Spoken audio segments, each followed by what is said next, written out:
Hey there, everybody. Welcome to our review of Survivor 44, Episode 3. Who doesn't love a good, messy, chaotic hour that included fake idols, a lot of nonsense, a really weird tribal council, by the way? And also a butchering of the Canadian national anthem thanks to Kane. Kane, you can't do us dirty like this. If you're going to go on, you're going to sing it, you got to sing it right. Okay, I will say slight demerit for Kane for the words of the national anthem, a slight plus for Kane for using the immunity idol sword like it is live action role play. I mean, you had quite a take on the sword and the shield in this past episode. We will get into all of this nonsense, but also a real old man or old bald man yells at cloud moment courtesy of sitting out challenges. What does it mean? Do we care? Do we not care? But you know what I care about is that if you guys are enjoying this video, share it around. We want to have a big active Survivor community here where we can talk through strategy and characters and fake idols and all of this other stuff. So if you know somebody who wants to talk about Survivor, just send them over here. Yeah, we're here every Wednesday after the show talking about the show. So definitely share it around with anyone that you think might want to come here and chat with us about stuff. And also follow us over on our Instagram, Matt and Jess TV. Okay, All right. let's just get straight into the Claire sitting out 3 times talk. Okay. And I'm not saying that someone who sits out or doesn't win challenges can't win the show, Yeah. but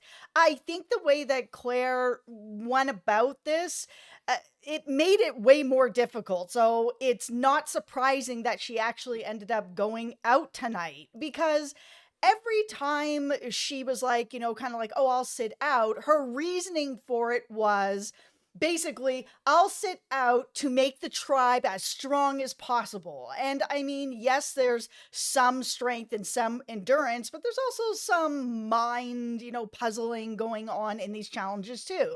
So by saying over and over again, I want my tribe to be as strong as possible, so don't include me, means that you're the weakest link, and you're putting that in people's heads that the tribe doesn't actually need you. And it's kind of a tough spot to be in. Like, I get that she would probably want to sit out. I mean, everybody's hungry, sleep Yeah. deprived, trying to reserve as much energy as they can for the challenges.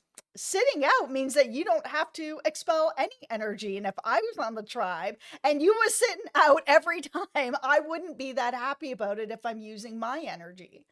You wouldn't be that happy with me. I would sit out every challenge. I suck at challenge. I just be like, you know what, guys, I'm just gonna chill here. But okay, it is time. There's a few different problems I think that are at play here. Like number one, back in the day, okay, way back when Okay. there there was a rule that was in place once upon a time in Survivor when they would have like multiple challenges in an episode, or it's like, okay, you can't sit out two in a row within the same episode. And so like a part of the problem here, I think, is the show basically being like, but it's fine if you don't want to do any challenge any week, it's on you and all of that sort of thing. The other part of this is there is a major false narrative that's going to be going on all of this. Like I can, telepathically sensing commenters already with this is that Sandra's the sit out queen. It's like, okay, well, let's talk about a few things here. Number one, Sandra did compete in challenges. It's not like she never did. And Sandra didn't really get that reputation until like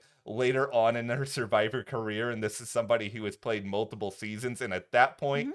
she had already proven her worth in a variety of other aspects to the game Hmm. beyond just challenges. We're talking here about a first time player in Claire who's never competed in a single challenge. And she seems perfectly nice enough. I mean, it Hmm. seems like she's got a reasonably good social game and not a bad strategic game. I mean, Franny for a little while seemed like she wanted to keep her. So it's not like she brought nothing to the table. It's just that I think this one big reason, this overshadowed kind of everything else going on, is I'm like knocking my mic all over the place. Here's the biggest thing about it. Like, Yeah. I understand that the tribe is kind of thinking like, well, if Claire's not going to participate in anything and we're strong Yeah. without her, then we don't need her to be around. And that, it's an easy vote to vote her out. But it's kind of like you have a duo Yeah. that you guys know about. and nobody's targeting them to split them up. It was really shocking that the names that were going around were Claire and Josh. Claire and Yeah. Josh. I'm like, what? Yeah. Where's Franny and Matt? Like, I don't understand what's going on here. Everybody knows that they are a duo. Split that up. Also, what has Josh done? And I don't mean this as an insult. I agree. He hasn't done Yeah, it's anything like- to be like targeted. I was just like, what? Josh? Josh is suspicious? What is Josh suspicious of? Not appearing in any episode whatsoever?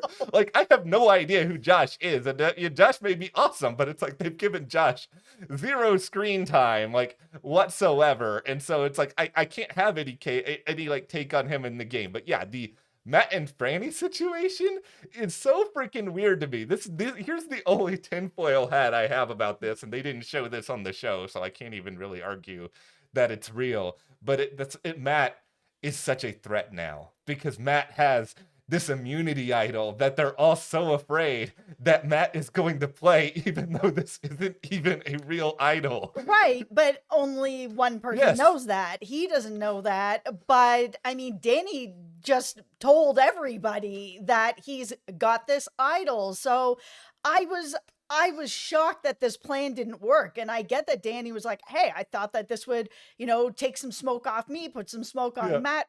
It didn't do anything. There was no smoke on Matt. There was no smoke on Danny. It just didn't even matter, which was kind of surprising that no one was kind of like, okay, Matt has an idol. He's part of a duo. We need to nip this in the bud while we have the numbers to do so. Let's take care of this problem. This episode, I will still say, this is First Boot Danny, as we have coined him last week. Not first, Merge Boot Danny. I gotta get my own nicknames right here, darn it. But Merge Boot Danny, you will never have a better Survivor episode than this, unless, of course, you win. And it was pretty good. Terribly wrong, because yeah, sure, your map plan didn't exactly work out as necessarily intended, but it was still really funny with him just running around. Him eating the note is the most. It's ingenious. It's also kind of disgusting. It also feels like something that's just like straight out of a prison movie. Yeah, I mean, he was TV gold tonight. I mean, eating the note, planting the fake idol, calling Matt out in front of everybody to be like, I just thought you put that in your pocket. And then going and telling everybody else. It was all a really good plan. It just was like nobody was targeting Matt, and it still didn't put a target. I do not know what's going on with that. Matt may just have a magical horseshoe somewhere because I think he's also just so likable, and he's got sort of the Carolyn effect going on. He's just such a likable oddball that everyone's just like, oh, it's just Matt. No threat there. He's just a cool guy, and that's gonna send him to the end where we're gonna have a final showdown of Carolyn and Matt. If that happens, I am ascending into heaven in one of these videos because I love them both. So Matt has stumbled so far into a showmance. Well, it seems to be a showmance at this point. I think we can call it that. He has stumbled into somehow not being a target in this particular episode. Like, he might stumble into not going to another tribal council until the merge because, I mean, they just lost somebody who hadn't competed in any challenges anyway. Speaking of people who are stumbling, my girl, Jamie, who stumbled right out of the boat onto her butt in that first episode, has stumbled herself into a fake idol as well. This was great. This was also kudos to the editor. This has been really fun. Yeah, like I thought it was possible Matthew may have found an idol, but it's like, with a few exceptions, when somebody finds it, they usually show it to us in real time. So to have the whole segment of Matthew being like, well, actually, I found this, days ago, and we go through all of that sort of process, like, that was really fun. It's probably going to end very badly for Jamie down the road. I mean, Jamie's already cemented her place in Survivor history. So, tip of the cap to you for that. She's had some luck. Yeah, she's had some luck, and she's been really fun. Now, here's the big concern I have, and this may be why we do need to get rid of Jamie sooner rather than later. I don't want to ever hear the words Plant Daddy ever said again on reality television. I feel like if she goes, Matthew's not going to keep this gimmick going. I cannot be here saying plant daddy. I am a grown man. I have principles. Listen, you had a choice not to say it in this video too, but here we are. I You've said it twice. You I know, I had to give the people what they want, and they is want. that what you guys wanted? Leave it in the comments. No, you probably did not want that. But I just think, we're only a few episodes in, but I think the thing that's really going with this season right now is that the characters are really, really good. And the twists that we're getting, yeah, they're there, but it feels like for the most part, they're mostly player generated. Like these fake idols, yes, They're so fun. they're so fun. And yeah, I understand production has, at least provided them tools that are well enough around camp to make reasonably good ones, but they're still like putting forth the effort to do some of this stuff. Like, we don't really care about the advantages or any of that other stuff. Like, what's really made this is just like the weird segments of, people snoring, people being really super paranoid, like, somebody finally understanding that Carson is a threat because he looks like a nerd. Like, all of these important moments are finally coming to pass. No, it's the cast. This cast is really good. It isn't about the advantages. It really is about the cast. My biggest fear at one point was that Matt was going to be voted out and we were going to be left in this situation where true love was not going to be able to happen on this show, because I'm about to make It's already happened. I'm going to make a hot take here now that Oh. we're this long, because you staked your claim on Carolyn. Mhm. I'm going to stake my claim. Franny is the winner of this season. I'm saying it right. Oh. See, this is going to be like one of these situations where her and Matt are obviously very close, very, very much a duo. I think, Matt's going to try to pull some nonsense with this fake idol and be clowned at some point in this game. He will ride the clown Probably. car Yes. out of the game. Someone will still remain. I think that could be Franny. I think Franny is very smart. I think despite her and Matt being a big threat in this showmance and all that, I think they're getting a very, very good edit. I think she's going to give a good speech at the end of this. So Yep. that's where I'm going. Now, with that It's a being good pick.